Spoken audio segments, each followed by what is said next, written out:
Friends எல்லாருக்கும் வணக்கம். இறைவனுடைய முழுமையான ஆசீர்வாதத்தால உங்க எல்லாருடைய பிரம்மச்சரியம் ஜர்னி நல்லபடியா போயிட்டு இருக்குன்னு நான் நம்புறேன். நேத்து ஈவினிங் நம்மளுடைய பிரம்மச்சரியம் டெலகிராம் குரூப்ல நண்பர் ஒருத்தர் மெசேஜ் பண்ணியிருந்தாரு. அவரு என்ன சொல்லியிருந்தாருன்னா, நோ ஃபேப்ல கன்டினியூவா வர்றதுக்கு, நாம ரீலாப்ஸ் ஆகுறத ஸ்டாப் பண்றதுக்கு ஒரு ஐடியா சொல்றேன் அப்படின்னு சொல்லியிருந்தாரு. அது என்னன்னா, ரீலாப்ஸ் ஆயிட்ட பிறகு தொடர்ந்து 3 முறை, 4 முறை கன்டினியூவா மாஸ்டர்பேஷன் பண்ணுங்க. அதுக்கப்புறம் உங்களுக்கே அது வெறுத்துரும். அடுத்த நாள் நோ ஃபேப் டே 1 ஸ்டார்ட் பண்ணுங்க. அதுக்கப்புறம் அப்படியே நீங்க நோ ஃபேப்ல சக்ஸஸ்ஃபுல்லா கன்டினியூவா வரலாம். நான் இந்த மெத்தட் தான் யூஸ் பண்ணேன். ரீலாப்ஸ் ஆயிட்ட பிறகு தொடர்ந்து 3 முறை, 4 முறை, 5 முறை கன்டினியூவா மாஸ்டர்பேஷன் பண்ணிட்டு இருந்தோம்னா, அது மேல நமக்கே ஒரு வெறுப்பு வந்துரும். நமக்கே அது தொடரணும், மாஸ்டர்பேஷன் பண்ணணும் சிந்தனை வராது. அத வெறுத்து ஒதுக்கிட்ட பிறகு நாம நோ ஃபேப்ல சக்ஸஸ்ஃபுல்லா வர முடியும். இந்த மெத்தட தான் நான் ஃபாலோ பண்ணேன். அப்படின்ற மாரி ஒரு கருத்து சொல்லியிருந்தாரு. இது தவறான கருத்து அப்படின்னு நானும் ரீப்ளை பண்ணியிருந்தேன். அத பத்தி இன்னும் கொஞ்சம் டீட்டெயிலா பேசுனா நெறைய நண்பர்களுக்கு ஹெல்ப்ஃபுல்லா இருக்கும்னு நான் நெனச்சேன். அதனால தான் இந்த வீடியோல இத பத்தி நான் பேசியிருக்கேன். நாம கடந்த 2 1/2 வருஷத்துக்கு மேல நோ ஃபேப்க்கு கவுன்சிலிங் குடுத்துட்டு இருக்கோம். நம்மளுடைய யூடியூப் சேனல்லயும் 24 மணி நேரமும் உங்களுக்கு நோ ஃபேப் கைடன்ஸு, கவுன்சிலிங் இருக்கு. எந்தவித கட்டணமும் இல்லாம நாம இத பண்ணிக்கிட்டு இருக்கோம். இப்போ நம்மளுடைய டெலகிராம் குரூப்ல ஒரு 1000 மெம்பர்ஸ் இருக்கிறாங்க. இறையருளால 1400 நாள் நோ ஃபேப்ல நல்லபடியா வந்துட்டுருக்கோம். இந்த எக்ஸ்பீரியன்ஸ்ல இதுவரைக்கும் பார்த்தீங்கன்னா, ஒரு பல 100 பேருக்கு நோ ஃபேப் பர்சனல் கவுன்சிலிங்கே குடுத்துருக்கேன் நானு. நம்ம ரெகுலரா வீக்கெண்டுல டெலகிராம் குரூப்ல வாய்ஸ் சாட் குரூப் டிஸ்கஷன்ல நோ ஃபேப் கைடன்ஸ் குடுத்துட்ருக்கோம். இந்த எக்ஸ்பீரியன்ஸ்ல நான் உங்களுக்கு ஒரு சில விஷயங்கள் சொல்றேன். எக்காரணம் கொண்டும் இந்த மாதிரியான தவறுகள நீங்க செய்திராதீங்க. என்னன்னா, நான் இன்னைக்கு மாஸ்டர்பேஷன் பண்ணிட்டேன். நாளைக்கு டே 1 தான் ஸ்டார்ட் பண்ண போறேன். இப்போ ஏன் ஒரு வாட்டியோட நிறுத்தணும்? ஒரு 5 முறை, 6 முறை பண்ணிட்டு, நாளையிலேருந்து டே 1 ஸ்டார்ட் பண்ணலாம். இல்ல, அடுத்த மாசம் எனக்கு பர்த்டே வருது. அன்னிலேருந்து நான் நோ ஃபேப் டே 1 ஸ்டார்ட் பண்றேன். அதுக்கு முன்னாடி எனக்கு எவ்வளோ தோணுதோ, நான் ஆசை தீர நான் மாஸ்டர்பேஷன் பண்ணிக்கிறேன். அடுத்த வாரம் ஞாயிற்றுக்கிழமை சண்டேலேருந்து நான் டே 1 ஸ்டார்ட் பண்றேன். அதுக்கு முன்னாடி என்னால எவ்வளோ முடியுமோ நான் மாஸ்டர்பேஷன் பண்ணிக்கிறேன். நியூ இயர்லேருந்து நான் ஸ்டார்ட் பண்றேன்.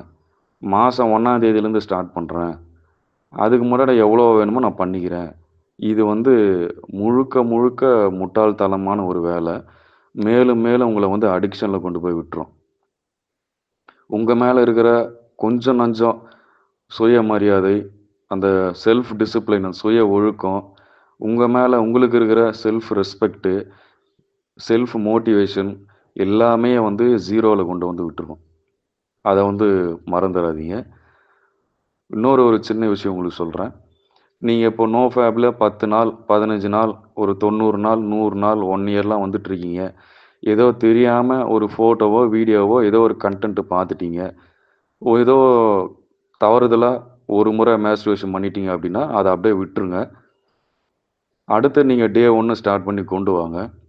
நீங்க தவறுதலா ஒரு முறை மாஸ்டர்பேஷன் பண்ணீங்கன்னா, உங்களுடைய பழைய பெனிஃபிட்ஸ் லாஸ்ட் மாஸ்டர்பேஷன் பண்றதுக்கு முன்னாடி எத்தனை நாள் நோ ஃபேப்ல இருந்தீங்களோ, 15 நாளோ, 30 நாளோ, 90 நாளோ, அந்த பெனிஃபிட்ஸ் உங்களுக்கு 1 வாரத்திலேருந்து 10 நாளைக்குள்ள கிடைச்சிரும். உங்க பாடி ஃபாஸ்ட்டா ரிகவரி ஆயிடும். ஹீலிங் ஆயிடும். அந்த பழைய பெனிஃபிட் உங்களுக்கு ஒரு வாரத்திலேருந்து 10 நாளுக்குள்ளேயே உங்களுக்கு கிடைச்சிரும். அது நான் பர்சனலா ஃபீல் பண்ணியிருக்கேன். இதுக்கு முன்னாடி ஒரு 6 வருஷத்துக்கு முன்னாடி ரேஷ்மன் மணி அவருடைய யூடியூப் சேனல்ல இத பத்தி சொல்லியிருந்தாரு. நெறைய ஃப்ரெண்ட்ஸ் கவுன்சிலிங் குடுக்கறது மூலியமா அந்த சைக்காலஜியும், ரியாலிட்டியும் என்னால அண்டர்ஸ்டாண்ட் பண்ண முடிஞ்சது. அப்போ நீங்க தவறுதலா தெரியாம ஒரு முறை மாஸ்டர்பேஷன் பண்ணிட்டீங்க அப்படின்னா, அத பத்தி நீங்க குற்ற உணர்வு அடைய தேவையில்ல. நீங்க திரும்ப திரும்ப ஒரு வாட்டி தான் நான் பண்ணிட்டோமே, திரும்ப திரும்ப நான் 3 முறை, 4 முறை, 5 முறை பண்ணிக்கிறேன். அப்புறம் நான் டே 1 ஸ்டார்ட் பண்றேன் அப்படின்றது தவறான புரிதல். ஒரு முறை தவறுதலா ஆயிருச்சு. ஏதோ கவனம் இல்லாம பண்ணிட்டீங்க. கேர்லெஸ்ஸா ஏதோ பண்ணிட்டீங்க.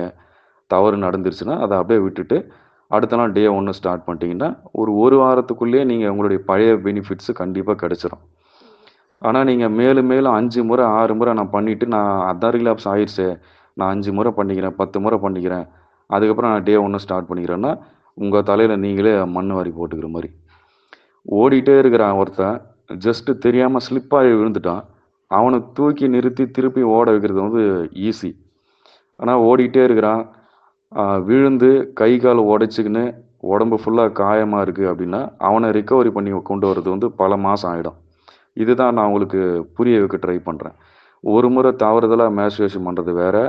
வேணும்னே 5 முறை, 6 முறை, 10 முறைலாம் மேஸ்டர்பேஷன் பண்றது வேற. ஒட்டுமொத்த எனர்ஜியும் ஃபுல்லா ட்ரெயின் ஆகி 0ல கொண்டு வந்து நிறுத்திரும். எல்லாமே கைய மீறி போன மாரி ஒரு சிந்தனை வரும். உங்க மேல இருக்கிற கொஞ்சம் நஞ்ச நம்பிக்கையும் போயிடும். கம்ப்ளீட்டா நீங்க திருப்பியும் வந்து பழைய மாரி அடிக்ஷன் லெவலுக்கு போயிடுவீங்க. இன்னும் மோசமான அடிக்ஷனுக்கு போயிடுவீங்க. இதுதான் எதார்த்தமான உண்மை, சத்தியமான உண்மை. கேர்லெஸ்ஸா இருக்காதீங்க.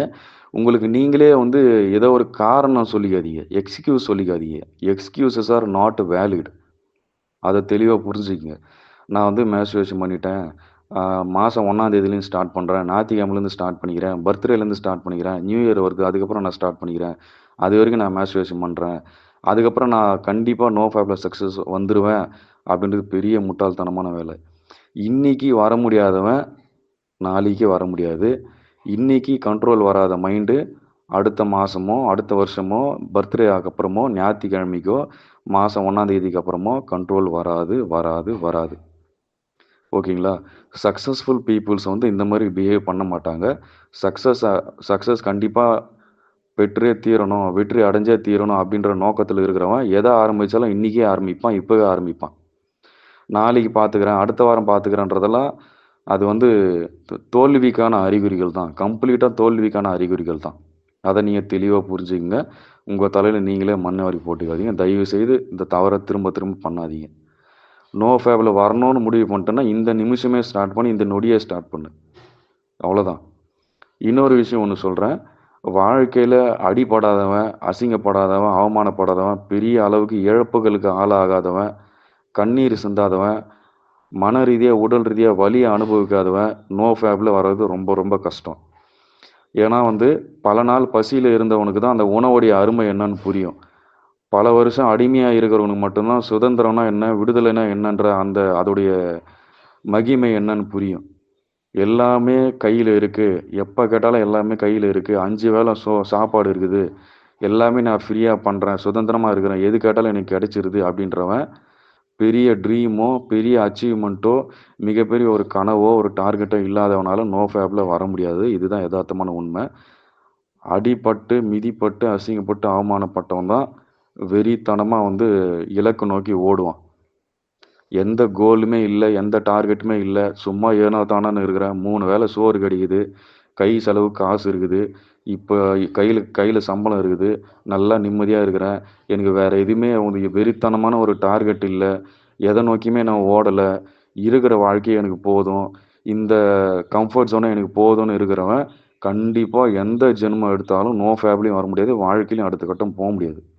அப்போ உங்களுக்கு நீங்களே வந்து ஒரு பெரிய கோல்ஸு, பெரிய டார்கெட்ட ஃபிக்ஸ் பண்ணி நீங்க உழைக்கிறதுக்கு, கஷ்டப்படுறதுக்கு, ஹார்ட் ஒர்க் பண்றதுக்கு, டிசிப்ளினா இருந்து ரெகுலரா வந்து கன்சிஸ்டன்ஸியா வந்து தினமுமே உழைக்கிறதுக்கு ரெடியா இல்லாம உன்னால அடுத்த கட்டம் போவே முடியாது. உனக்கு 1000 பேர் மோட்டிவேஷன் பண்ணாலும், 1000 நோஃபேப் வீடியோ பார்த்தாலும், நம்ம குரூப்ல 1000 பேர் இருக்கிறோம். எல்லாரும் சேர்ந்து உனக்கு மோட்டிவேஷன் பண்ணாலும், நீயா மனசு வைக்காத வரைக்கும் உன்னால வெளிய வர முடியவே முடியாது.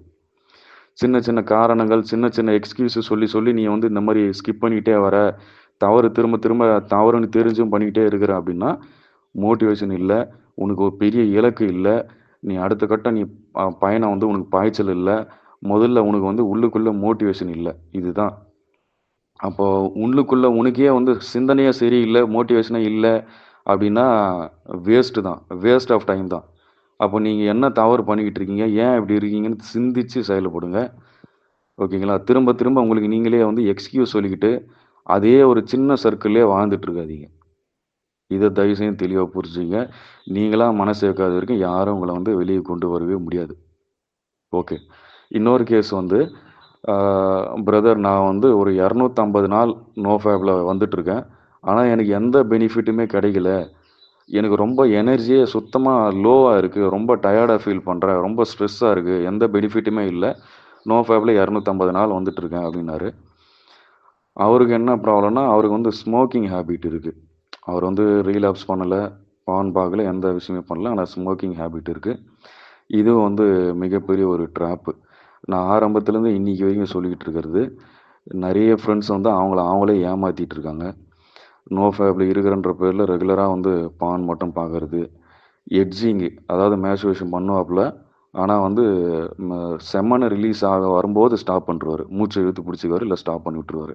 எட்ஜிங்கு ரெகுலராக 5 to 10 மினிட்ஸ் பான் பார்க்கறது, ரெகுலராக ஐட்டம் சாங்ஸ் பார்க்கறது, ரெகுலராக வந்து இன்ஸ்டாகிராமில், யூடியூப்பில் 18+ கண்டென்ட் பார்க்கறது, அடல்ட்டாக பேசுறது, கேய் பார்ட்னரோட ஃபோன் காலில் அடல்ட்டாக பேசுறது, அடல்ட்டாக சேட் பண்ணுறது, இது எல்லாமே பார்த்தீங்கன்னா உங்கள் எனர்ஜியை ட்ரெயின் பண்ணிகிட்டே இருக்கும். அது போக ஸ்மோக்கிங்கு, ஆல்கஹால் ஹேபிட்டில் இருக்கிறவன், ரெகுலராக எக்ஸசைஸ், யோகா பண்ணி ஃபிட்னஸ் மெயின்டைன் பண்ணாதவங்க, இவங்க எல்லாருக்குமே வந்து எனர்ஜி லாஸ் ஆகிட்டே இருக்கும். ஏற்கனவே நான் ஒரு எக்ஸாம்பிள் சொல்லியிருந்தேன் போன வீடியோவில். ஒரு வாட்டர் கேனில் 1 லிட்டர் வாட்டர் கேனில் பெட்ரோல் வாங்குறீங்க. அடியில் ஒரு சின்ன ஓட்டை இருக்குது. அது கவனிக்காமல் வாங்கிட்டீங்க. இப்போ எப்படி இருக்கும்? அந்த பெட்ரோல் வந்து கீழே போயிட்டே இருக்கும். அவ்வளோ போயிட்டே இருக்கும். வாட்டர் கேன் மூடி திறந்திருந்தாலும் ஆவியாக போயிட்டே இருக்கும். கீழே லைட்டாக சின்ன ஹோல்ஸ் இருந்தாலும் பெட்ரோல் போயிட்டே இருக்கும். அவ்வளோதான். நீங்கள் பண்ணுறது எல்லாமே வேஸ்ட் ஆஃப் டைம் தான். வேஸ்ட்டாக போயிட்டே இருக்கும்.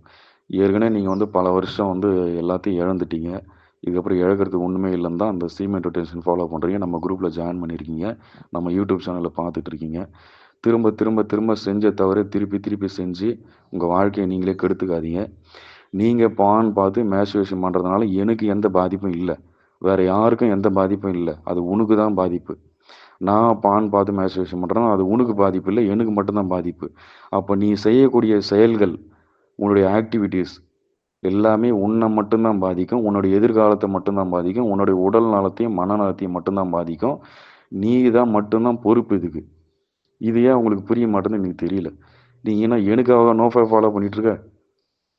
நான் வீடியோ போடுறேன், குரூப் ரன் பண்ணிகிட்ருக்கேன், டெய்லியும் வந்து மோட்டிவேஷன் பண்ணிகிட்ருக்கேன், வீக்கெண்டில் voice and group discussion conduct பண்ணி உனக்கு கவுன்சிலிங் கொடுத்துட்ருக்கேன். நான் எனக்காக பண்ணிகிட்ருக்கேன், உனக்காக தான் பண்ணிகிட்ருக்கேன். கரெக்டாக இருப்பா, நோ ஃபேப்பில் கரெக்டாக இரு, தினமும் தியானம் பண்ணு, யோகாசனம் பண்ணு, ஜிம்முக்கு போ, ரெகுலராக வந்து டிசிப்ளின் ஃபாலோ பண்ணு, கரெக்டாக வெடிகாலம் எழுந்து குளித்து தியான பயிற்சி பண்ணுற வேலையை பாரு, கரெக்டாக உன்னுடைய டேவை பிஸியாக வச்சுக்கோ. முதல்ல டிசிப்ளின் தான் ரொம்ப ரொம்ப முக்கியம். மற்றது எல்லாமே அப்புறம்தான்.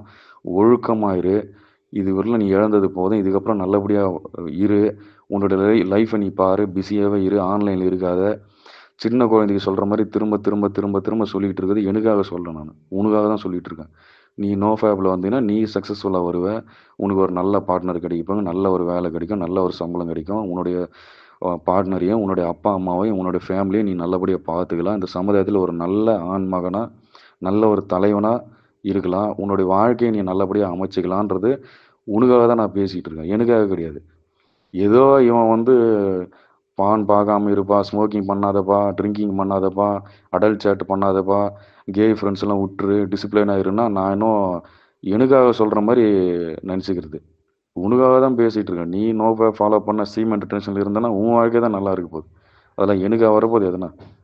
இல்லை நான் டிசிப்ளினாக இருந்தாலும் என் வாழ்க்கை நல்லா இருக்க போகுது. இதையும் உங்களுக்கு யாருக்கும் புரிஞ்சிக்க மாட்டேன்றீங்க. தவறுன்னு தெரிஞ்ச திரும்ப திரும்ப திரும்ப ஏன் அதே ட்ராப்பில் போய் மாட்டுறீங்க? புரியுதுங்களா? நான் வந்து மேஸ்டர்பேஷன் பண்ணிட்டேன். 5 முறை பண்ணிவிடுவேன் இன்றைக்கி. நாளைக்கு டே 1 ஸ்டார்ட் பண்ணுவேன்.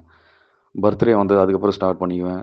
இன்னும் மந்த் 1ஆம் தேதி ஸ்டார்ட் பண்ணிக்குவேன். சண்டேலேருந்து ஸ்டார்ட் பண்ணுவேன். நியூ இயர்லேருந்து ஸ்டார்ட் பண்ணுவேன்னா எவ்வளோ பெரிய முட்டாள்தனமான வேலை. அது வந்து 5 முறை மேஸ்டர்பேஷன் பண்ணால் நான் அதை வெறுத்துருவேன். நாளைலேருந்து நான் அது நல்லபடியாக இருப்பேன்னா இது பெரிய முட்டாள்தனம். திரும்ப திரும்ப அதுதான் மைண்டில் ஓடிக்கிட்டே இருக்கும். திருப்பி திருப்பி அடிக்ஷனில் தான் இருப்பீங்க. டிப்ரெஷனில் இருக்கிறேன், சேடாக இருக்கிறேன், எனக்கு ரிலாக்ஸேஷன் வேணும், நான் கோவமாக இருக்கிறேன், எனக்கு ஒரு ப்ளஷர் வேணும், எனக்கு ஒரு ஹாப்பினஸ் வேணும், அதுக்காக நான் பான் பார்த்தா தான் மேஸ்டர்பேஷன் பண்ணால் தான் எனக்கு ஹாப்பினஸ் கிடைக்குன்ற அந்த மைண்ட் செட்டை நீ மாற்றாத வரைக்கும் நீ ஒன்றுமே பண்ண முடியாது. எனக்குன்னு பெருசாக கோல் இல்லை, பெருசாக டார்கெட் இல்லை, நான் ஏதோ இந்த கம்ஃபர்ட் ஜோனே எனக்கு போதும், எனக்கு மோட்டிவேஷன் கிடையாது, நான் அடுத்த கட்டம் எனக்கு ஐடியாவே இல்லை, இந்த சம்பளம், இந்த வேலை, 3 வேளை சோறு இருக்குது, இதுவே எனக்கு போதும் அப்படின்னீங்கன்னா ஒண்ணுமே பண்ண முடியாது. எதுவுமே பண்ண முடியாது. அடுத்த கட்டம் போவே முடியாது. 1000 நோ ஃபேப் வீடியோ கேளு, 1000 மோட்டிவேஷன் வீடியோ கேளு, ஒண்ணுமே பண்ண முடியாது. இழப்பு, அடி, அசிங்கம், அவமானம், இழப்ப சந்திச்சவன் மட்டும் தான் அதுலேருந்து மீண்டு வர முடியும். அவன் தான் போராடுவான். அடி வாங்கினவன் தான், மிதிப்பட்டவன் தான் போராடுவான். உனக்கு போராட்ட குணமும் இல்ல, தன்மானமும் இல்ல, சுயமரியாதையும் இல்ல, பெரிய இலக்கும் இல்ல, நல்ல சிந்தனையும் இல்ல. முழுக்க முழுக்க சோம்பலு, முழுக்க முழுக்க அந்த பொழுதுபோக்குக்கு அதிகமா டைம் ஸ்பெண்ட் பண்றது, ஃபோன்ல அதிகமா டைம் ஸ்பெண்ட் பண்றது, 5, 10 நிமிஷம் ப்ளஷருக்காக இதெல்லாம் எங்க போய் முடியும்னு எனக்கு தெரியல. இன்னும் எத்தன வருஷம் இப்படியே இருக்க போறீங்க? அதுவும் எனக்கு புரியல. நேத்துலாம் ஒரு நண்பர் வந்து ஃபோன் பண்ணி பொலம்புறாரு. 15 நாள் நோ ஃபேப்ல வந்திருந்தேன் ப்ரோ. தெரியாம ஏதோ பார்த்துட்டு கன்டென்ட்ட பார்த்துட்டு ரிலாப்ஸ் ஆயிட்டேன். அப்புறம் எனக்கு ரொம்ப வெறுப்பாயிருச்சு. என் மேல எனக்கு கோவமாயிருச்சு. சரி என்னடா பண்றதுன்னு தெரியல எனக்கு. திருப்பி திருப்பி அதே மைண்ட்ல ஓடிட்டே இருக்கு. நேத்தே 3 முறை நான் மாஸ்டர்பேஷன் பண்ணிட்டேன் அப்படின்னு மாஸ்டர்பேஷன் பண்ணி முடிச்சுட்டு எனக்கு ஃபோன் பண்ணாரு. என்ன ப்ரோ இந்த மாரி பண்ணிட்டீங்களே ப்ரோ. ஒரு முறை ஸ்லிப் ஆயி பண்ணியிருந்தாலுமே, ஒரு முறை தவறுதலா பண்ணியிருந்தாலும் பரவால்ல. திரும்ப ஸ்டார்ட் பண்ணியிருந்தீங்கன்னா, ஒரு ஒரு 4 நாள், 5 நாள்லயே உங்க பெனிஃபிட் கிடைச்சிருக்கும். பழைய பெனிஃபிட். 3 முறை பண்ணிட்டீங்களே, மொத்தமா வேஸ்ட்டா போயிடுச்சே. உடம்பே போயிடுச்சே. திருப்பியும் அந்த மோட்டிவேஷன் கொண்டு வந்து, திருப்பியும் உன்ன திருப்பியும் டே 15 கொண்டு வரதுக்குள்ள எவ்வளோ கஷ்டம் தெரியுமா? ரொம்ப கஷ்டம். அத தயவுசெய்து புரிஞ்சுக்கங்க. ஆ நீங்க 90 நாள் வரணும்னு கூட கிடையாது. நோ ஃபேப்ல 45 நாள் சீரியஸா வந்தாலே, அந்த பெனிஃபிட்டே ரொம்ப ரொம்ப எக்கச்சக்கமா இருக்கும். அந்த ஆற்றல நோ ஃபேப்ல 45 டேஸ் நோ ஃபேப் எனர்ஜிய வந்து யூஸ் பண்ணவன் எவனுமே கிடையாது. அந்த லெவலுக்கு ஒரு எனர்ஜி. உடம்பு ஃபுல்லாவே ஃபுல் எனர்ஜியா இருக்கும். மைண்டு, பாடி ஃபுல் ஆக்டிவ்ல இருக்கும். நல்ல ஃபோக்கஸ் கிடைக்கும். டிசிப்ளினா இருப்பீங்க. ஸ்டடீஸ்ல நல்ல ஃபோக்கஸ் இருக்கும். வாய்ஸ் டோன் நல்லா பெட்டரா மாறும். கான்ஃபிடன்ஸா இருக்கும். நல்லா ஆ நிமிர்ந்து நடப்பீங்க. ஐ கான்டாக்ட் மெயின்டெயின் பண்ணுவீங்க. ரொம்ப ரொம்ப நல்ல பெனிஃபிட்ஸ்லாம் இருக்கு. 45 டேஸ்லயே. நோ ஃபேப்ல நான் இதுவரைக்கும் எக்ஸ்பீரியன்ஸ் பண்ண வரைக்கும், நோ ஃபேப் 45 டேஸ் எனர்ஜிய 100% பயன்படுத்தினவன் எவனுமே கிடையாது. அப்போ 90 நாள்ல எவ்வளோ எனர்ஜி இருக்கும்? 1 இயர்ல வந்துட்டீங்கன்னா எவ்வளோ எனர்ஜி இருக்குன்னு யோசிச்சு பாருங்க. இது வந்து சாதாரண விஷயம் இல்ல. செக்சுவல் எனர்ஜி அந்த உயிர் ஆற்றல் வந்து அளப்பரியது, மிகவும் மகத்துவமானது. ஒரே ஒரு விந்தணு வந்து ஒரு புதிய உயிர உருவாக்கறதுக்கு, ஒரு குழந்தைய உருவாக்கறதுக்கு போதுமானது. உருவாக்க முடியுது அப்படின்னா, கோடிக்கணக்குல ஸ்பெர்ம் வந்து புரொடக்ஷன் ஆயிட்டு இருக்கு உங்களுக்கு. அத வந்து நல்ல விஷயத்துக்கு பயன்படுத்துங்க. அந்த சீமென வந்து சேர்த்து வைக்க தான் அந்த செமன் தான் உங்களுக்கு வந்து ஃபுல் பாடி டிராவல் ஆகி, உடம்பு முழுக்க ஹீலிங் பண்ணும். சிகிச்சை தன்னைத்தானே சிகிச்சை செய்யக்கூடிய ஆற்றல் உடம்புக்கு இருக்கு. அந்த ப்ராசஸ் தான் பண்ணிக்கிட்டு இருக்கு. அத வந்து இ வார்த்தையால சொல்ல முடியாத அளவுக்கு மிகவும் மேன்மையான, மகத்துவம் வாய்ந்த, மிகப்பெரிய பொக்கிஷம். எல்லா இளைஞர்களுக்கும் இறைவன் குடுத்திருக்கிற மிகப்பெரிய பொக்கிஷமே அந்த உயிர் ஆற்றல் தான்.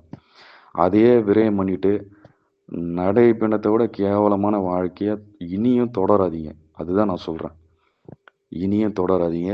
உங்களுக்கு நீங்களே சின்ன சின்ன எக்ஸ்கியூசஸ் குடுத்துட்டு, சின்ன சின்ன காரணங்கள், இதெல்லாம் வந்து என்னன்னு தெரியல. சின்ன குழந்தைங்களா நீங்க. சின்ன குழந்தைங்கன்னு சொன்னா புரியாது. எல்லாருமே சொல்றது புரிஞ்சுக்கிற வயசு தானே. ஏன் திரும்ப திரும்ப இதே தவற பண்ணிட்டு இருக்கீங்கன்னு எனக்கு ஒண்ணுமே புரியல. இந்த வீடியோ வந்து 5 முறை, 10 முறை கேளுங்க. கண்டிப்பா உங்களுக்கு பெரிய ஒரு ஐ ஓப்பனிங் வீடியோவா இருக்கும். எங்க தவறு பண்ணிட்டு இருக்கீங்கன்னு முதல்ல புரிஞ்சுக்கங்க. திரும்பவும் நான் சொல்றேன். நீங்க தான் உடம்ப ஏமாத்திட்டு இருக்கீங்க. உடம்பு உங்கள ஏமாத்தாது. உடம்பு உங்கள கண்டிப்பா ஏமாத்தாது. நீங்க சீரியஸா நோ ஃபேப்ல இருக்கிறீங்கன்னா, 45 டேஸ்லயே பெரிய ஒரு டிரான்ஸ்ஃபர்மேஷன், பெரிய ஒரு சேஞ்ச் இருக்கு. கண்டிப்பா பழைய ஃபார்ம்ல வர முடியும். 100% இது உண்மை. ஆனா வந்து எட்ஜிங் பண்றவன், ஃபோட்டோஸ், வீடியோஸ் மட்டும் பார்த்துக்கிறவன், ஐட்டம் சாங் மட்டும் பார்த்துக்கிறவன், அடல்ட்டா பேசிக்கிறேன்றவன், 5 to 10 மினிட்ஸ் மட்டும் பான் பார்த்துக்கிறவன், ஸ்மோக்கிங், ஆல்கஹால்ல இருக்கிறவன், எந்த ஜென்மத்திலயும் கரை ஏறவே முடியாது. அங்கேயே தான் இருக்கணும். கரை ஏறவே முடியாது. இது நீ எழுதி வச்சுக்கோ. சத்தியம் நான் சொல்றேன். ஓகேவா? அது எல்லாத்தையும் விட்டுட்டு டிசிப்ளினா நோ ஃபேப்ல 10 நாள் வா. ரிலாப்ஸ் ஆயிட்டியா? தப்பில்ல. திரும்பி ஸ்டார்ட் பண்ணு. 30 நாள் வா. ரிலாப்ஸ் ஆயிட்டியா? திரும்ப ஸ்டார்ட் பண்ணு. 90 நாள் வா. அப்படியே கன்டினியூ போயிட்டே இரு. 90 நாள் வரையில தான் கஷ்டம். அதுக்கப்புறம் ரொம்ப ஈஸியா போயிட்டே இருக்கலாம். அவ்வளோதான். ஒரு முறை தவறுதலா ரிலாப்ஸ் பண்ணிட்டீங்கன்னா, தெளிவா புரிஞ்சுக்கங்க. ஒரு முறை தவறுதலா பண்ணீங்கன்னா, அது ஸ்லிப் ஆவுறது. திரும்ப எழுந்து ஓட முடியும். 5 முறை, 6 முறை, 10 முறை பண்றீங்கன்னா, அது முட்டாள் வேலை. பெரிய முட்டாள் வேலை. திரும்ப திரும்ப திரும்ப உன் தலையில நீயே மண் வாரி போட்டுக்கிறது. மத்தவனுக்கு பாதிப்பு இல்ல. உனக்கு மட்டும் தான் பாதிப்பு. உன் உடம்பு, உன் மனசு, உன் வாழ்க்கை தான் நாசமா போகும். தயவு செய்து புரிஞ்சுக்க. திருப்பி திருப்பி அதே தப்பு பண்ணாதீங்க. இந்த வீடியோடைய டிஸ்கிரிப்ஷன்லையும் ஃபர்ஸ்ட் கமெண்ட்லையும் நம்மளுடைய பிரம்மச்சரியம் டெலகிராம் குரூப்போட லிங்க் கொடுத்துருக்கேன். சீரியஸாக நோஃபேப் ஃபாலோ பண்ணுறவங்க மட்டும் வந்து குரூப்பில் ஜாயின் பண்ணுங்கள். நம்ம குரூப்பில் 2.5 வருஷத்துக்கு மேலே எந்த வித கட்டணமும் இல்லாமல் நோஃபேப் கவுன்சிலிங் கொடுத்துட்ருக்கோம், கைடன்ஸ் கொடுத்துட்ருக்கோம். 24 மணி நேரம் குரூப் ஆக்டிவில் இருக்குது. உங்களுக்கு எந்த டவுட்டாக இருந்தாலும் 1000 மெம்பர்ஸ் இருக்கிறாங்க. கண்டிப்பாக ஹெல்ப் கிடைக்கும். எவ்ரி வீக்கெண்டு சண்டேஸில் நோஃபேப் வாய்ஸ் ஆட் குரூப் டிஸ்கஷன் கண்டக்ட் பண்ணி உங்களுக்கு நோஃபேப் என்ன டவுட்டாக இருந்தாலும் நான் வந்து 1-to-1 கான்வர்சேஷனில் அதை உங்களுக்கு கிளியர் பண்ணி கொடுத்துட்ருக்கேன். இறையர்களால் நம்ம தொடர்ந்து நம்மளால் முடிஞ்ச ஹெல்ப் பண்ணிகிட்ருக்கோம். குரூப்பில் இருக்கிற மெம்பர்ஸும் அவங்களால முடிஞ்ச ஹெல்ப்பை வந்து தொடர்ந்து பண்ணிகிட்ருக்காங்க. கண்டிப்பாக குரூப்பில் ஜாயின் பண்ணுங்கள். உங்களுக்கு ரொம்ப ஹெல்ப்ஃபுல்லாக இருக்கும். உங்களால் முடிஞ்சால் 10 பேருக்கு மோட்டிவேட் பண்ணுங்கள். யாரையும் தொந்தரவு பண்ணாதீங்க. நன்றி.